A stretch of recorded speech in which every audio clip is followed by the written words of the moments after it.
Sud Radio, les jeux dans tous leurs états. Thierry Guerrier, Joseph Ruiz. Alors là, on va parler justement de l'eau de la Seine. Quentin Lérard nous parlait d'une météo de l'eau de la Seine. Se baigner dans la Seine, c'est donc plus un danger. Et notamment, ce ne sera pas un danger pour les athlètes, Joseph ? Oui, exactement. Et on va en parler avec Jean-Claude Oliva, qui est directeur de la coordination Eau Île-de-France. Bonjour. Oui, bonjour. Alors ça a été une surprise ce matin parce que la Seine serait désormais baignable. Les études dont on vient de parler de l'ONG spécialisée Surfrider seraient rassurantes. Alors il y a Tony Estanguet qui va accompagner Anne Hidalgo pour une baignade, c'est demain. Alors Jean-Claude Oliva, est-ce que ça y est, on ne s'inquiète plus pour eux ? Ouais, moi, je crois que les résultats sont quand même beaucoup plus mitigés. Quand on regarde la météo de la Seine communiquée par la ville de Paris, on voit que la qualité de l'eau est parfois bonne, elle est parfois mauvaise et elle est le plus souvent très très moyenne. Donc voilà, s'il s'agit de se baigner devant les caméras pendant quelques minutes avec sa combi, il n'y a pas de risque. S'il faut y rester plus longtemps, des dizaines de minutes, c'est quand même un peu plus problématique. Je vois d'ailleurs que le médecin de l'équipe de France de triathlon a déclaré il n'y aurait pas d'entraînement, il n'y aurait pas de repérage pour minimiser les risques. Alors c'est très intéressant ce que vous dites parce que effectivement, alors il y a 3 épreuves qui sont dans la Seine pour être exact. Il y a le triathlon 1,5 km dans la Seine. Il y a la natation en eau libre et là on parle de 10 km au programme et il y a aussi le triathlon des Paralympiques. Vous êtes du coup beaucoup plus mitigé. Ça veut dire quoi ? Ça veut dire qu'il ne faut faire confiance. C'est pas un petit plongeon. Hein. Exactement. C'est pas Oudéa Castéra ou Hidalgo ou Estanguet à l'eau. C'est 10 km. Faut fort avec les poumons qui prennent tout. Ouais, exactement. Alors du coup, ce qu'on voit, c'est que dès qu'il y a des petits épisodes pluvieux, la qualité de l'eau se dégrade. Et encore, les épisodes qu'on a eu jusqu'à présent, on a l'impression qu'il pleut beaucoup, mais il n'y a pas beaucoup de quantité d'eau là. Là, on a eu un épisode le 2 juillet où il y a eu 6 mm d'eau en 24 heures. Mais un orage, une pluie orageuse, ça peut être 8 mm d'eau en 1 heure. Et donc là, je peux vous garantir que la qualité de l'eau de la Seine, elle va aller très, très rapidement, elle va se dégrader. Ça veut dire quoi ? Qu'il ne faut faire confiance qu'au relevé de la mairie de Paris ? Il faut la mairie de Paris avec 3-4 jours de retard, on a les relevés bien sûr réels et donc on peut les regarder. Mais enfin voilà, moi je crois que la qualité de l'eau pour ce qui est de la baignade reste problématique. Alors peut-être moins pour des athlètes parce qu'ils sont en forme olympique, voilà, si vous permettez. Le jeu de mots, mais... Non, mais quels sont les risques pour eux quand on se baigne dans la Seine de manière prolongée et quand on fait par exemple 10 km pour la natation en eau libre ? Les risques, c'est les gastro-entérites, c'est les otites, c'est des irritations cutanées, tous ces risques-là sont bien réels. C'est le maximum, ça ? Peut-être pneumonie aussi, je sais pas, je suis pas médecin. On est en train de faire, on a l'air de se gausser des plongeons d'Amélie Oudéa Castéra et puis à venir demain peut-être d'Anne Hidalgo, mais enfin on parle de choses sérieuses, c'est-à-dire que il faut mettre les athlètes sous antibiotiques dès qu'ils sortent après 10 km d'épreuve.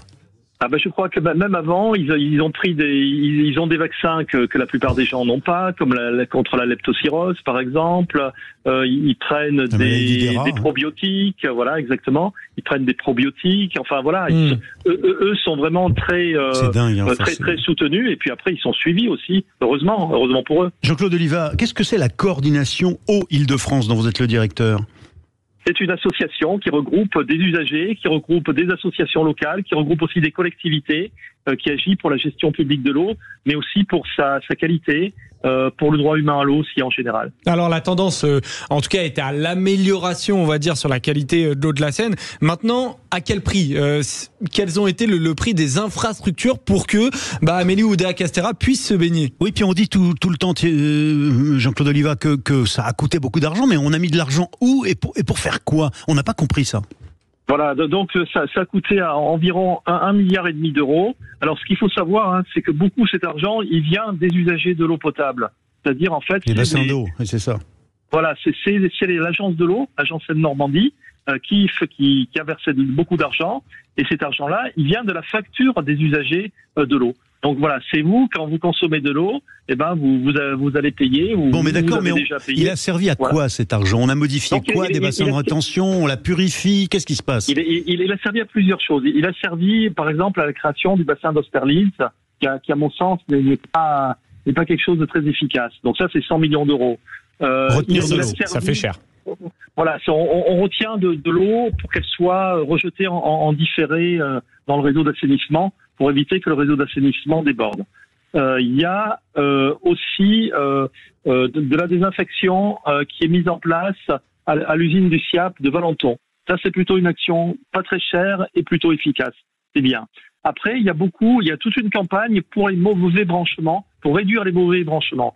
C'est-à-dire qu'aux endroits où il y a des branchements séparatifs, c'est-à-dire où on a à la fois un réseau d'eau usée et puis un réseau d'eau pluviale, on constate que souvent, enfin parfois, il y a des eaux usées qui vont dans le réseau d'eau pluviale et qui après vont directement dans les cours d'eau. Donc ça, c'était un énorme travail dont on ne sait pas très bien s'il a été jusqu'au bout ou non, parce que au départ, on disait qu'il y avait 23 000 mauvais branchements à refaire, donc en amont de Paris, sur la Seine et sur la Marne. Et là, maintenant, on nous dit qu'en fait, c'était pas 23 000, mais c'était entre 63 et 126 000, qui change complètement la donne. Et de toute façon, sur les 23 000, on nous dit qu'il y en a 13 000 qui ont été refaits. Oui, donc vous nous dites que les investissements ont servi notamment à rendre plus propres les branchements d'eau usée ou l'arrivée d'eau usée dans la Seine, quoi, pour les réduire et pour réduire les mauvais branchements. Voilà, Joseph Ruiz, sur un autre sujet. Il y a aussi la question du débit. Jean-Claude Oliva, on rappelle, vous êtes directeur de la coordination eau Île-de-France. La question du débit. Mettons-nous à la place des triathlètes ou même du nageur en eau libre. Est-ce qu'il y a beaucoup de courant dans la Seine? Ah oui, tout à fait. Là, on est sur des débits. Là, j'ai vu ces jours-ci, il y a eu un débit à 550 mètres cubes par seconde. D'habitude, à cette période de l'année, on est à 100 ou 150 mètres cubes seconde. Ah oui, 5 fois plus. Ça change. Oui. Ça change complètement la donne. Mais ils vont être accompagnés quand même, les athlètes. Ils prennent pas trop de risques, si? Non, je pense que les athlètes, c'est sécurisé pour les athlètes. Mais enfin voilà, moi je dis ça aussi pour qu'il y a personne qui se dise je vais faire une tête comme ça, je vais faire un plongeon dans la Seine. Faut pas qu'on joue à ça. Voilà, je crois pas. Et on le rappelle, du coup, le président du comité d'organisation Tony Estanguet et le préfet même de la région Marc Guillaume accompagneront la maire de Paris, Anne Hidalgo. Ils vont se baigner avec elle. Oui, ils vont se baigner avec elle, ce qui est plutôt, Jean-Claude Oliva, une bonne chose en termes d'exemplarité. C'est sûr, mais enfin voilà, eux ne risquent pas grand-chose. Hein. Ils vont y rester quelques minutes.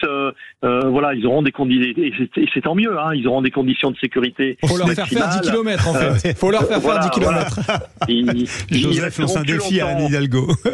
Ils resteront plus longtemps devant les caméras hors de l'eau que dans l'eau. On nettoie les lèvres après, un petit coup de whisky en plus pour le WC. Dites-moi juste une question quand même qui est pas anodine. Et vous, Jean-Claude Oliva, vous baigneriez dans la Seine? Dans la Seine, là, dans Paris, non. Mais par exemple, je pense qu'on peut se baigner sur le bassin de la Villette, où la qualité de l'eau, d'ailleurs, où il y a, avec Paris-Plage, où il y a depuis plusieurs années des piscines dans le bassin de la Villette, et où la qualité de l'eau est meilleure. Ce qui est une réussite, du coup, de la mairie de Paris aussi, le bassin de la Villette. Absolument, oui, tout à fait. C'est une espèce de grande piscine. Moi, j'osais pas plonger. J'habite pas loin. On peut vraiment plonger dans le bassin de la Villette? Vous croyez que Absolument, oui. Non, mais c'est là pour le coup, c'est très sécurisé. Et puis il y a des analyses quotidiennes et ça fait plusieurs années. C'est pas la même eau que la Seine. Hein. Ah ouais. Voilà, il y a pas autant de rejets polluants sur le canal de l'Ourcq. Voilà, c'est pour le coup. D'ailleurs, je comprends pas pourquoi les épreuves des JO n'ont pas lieu là, parce que c'est quand même dans Paris aussi, et c'est une autre qualité d'eau. Peut-être pour l'emplacement des caméras, quoi. C'est peut-être plus simple. C'est pas faux. Et pour aussi le global, le paysage qui va accompagner aussi notamment les triathlètes. J'ai déjà fait un triathlon dans la Seine, c'était du côté de Sartrouville. Alors je sais pas, Jean-Claude Oliva, s'il y a vraiment des grandes différences dans les relevés bactériologiques de l'un ou de l'autre, mais c'est un peu plus en amont de la Seine. Mais j'avais signé une décharge d'ailleurs pour pouvoir faire ce triathlon. Témoignage en direct d'un athlète au micro de Sud Radio. Jean-Claude Oliva, merci infiniment. Vous êtes directeur de la coordination eau Île-de-France. On retient que vous baigneriez peut-être pas, en tout cas sur Paris même, sur la Seine. On retient aussi que Joseph Ruiz a lancé un défi à Anne Hidalgo qu'elle fasse les 10 kilomètres. Merci. On vous rappellera peut-être pendant ces JO, parce que si par exemple il pleut trop, eh bien ça peut vite changer, on a bien compris. Et la directrice des sports des JO a dit ça pourrait être annulé, les épreuves, ce qu'on souhaite pas, bien entendu. Merci encore à vous. À tout de suite. Merci. On se retrouve tous ensemble pour les JO dans tous leurs états avec Joseph Ruiz sur Sud Radio. Sud Radio. Sud Radio. Parlons vrai. Sud Radio. Parlons vrai.